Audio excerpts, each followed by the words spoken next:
برادر عزیزی در مورد مدخلی و سلفی صحبت کردن. ببینید شما شاید این اسما رو قبول نکنید که بگیم آقا این سلفی است، این مدخلی است، این است، این تکفیری است، فلان است، اما این یک واقعیت است. امروز یک گروه غلات جرح و تعدیل هستند و در سعودی منشأ اونها در اونجاست، در همه کشورات، در بین افغان ها متاسفانه رسوخ کردن، در بین تاجیک ها خیلی زیاد هستن. هر فاسق و فاجری رو ولی امر شرعی، ببینید ما مشکل ما در این است، ما نمیگیم تکفیر بکنید، جنگ بکنید، قیام بکنید، ما میگیم این اصطلاحات شرعی رو در غیر مکانش استفاده نکنید. یکیشان نوشته بود از سلطان ظل الله فی الارض، سلطان سایه خدا در زمین است. منظورش کی بود؟ رحمانوف بود. جز آیات و احادیثی که در مورد اطاعت از ولی امر شرعی است آورده بود بر رحمانوف تطبیق داده بود.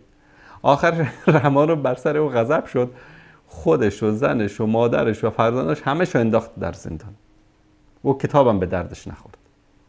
ببینید برادران عزیز، ما میگیم اعتدال، نه افراط نه تفرید، نه بیا تکفیر بکن، نه بیا چیکار بکن به مرتبه به اصطلاح ولی امر شرعی برسان. ولی امر شرعی عمر ابن خطاب است، ابوبکر صدیق است، علی ابن ابی طالب است، عثمان ابن عفان است، خلفای بنی امیه و بنی بعضی بودن در بینشان مثلا فاسق بودن، فاجر بودن، حتی شراب هم شاید میخوردن، زنا هم میکردن. گفتیم که طبق عقیده اهل سنت این اعمال شخصی، گناه شخصی که انجام میده برای خودش، اما هیچ کدوم از اون فساق و فجار و شرابخور و زناکارایی که بودن نیومدن جلوی مسجد رو بگیرن، نیومدن به حجاب زنهای مسلمان کار داشته باشن، نیومدن مردم رو از حج و عمره منع بکنن، نیومدن مردم رو از روزه گرفتن منع بکنن.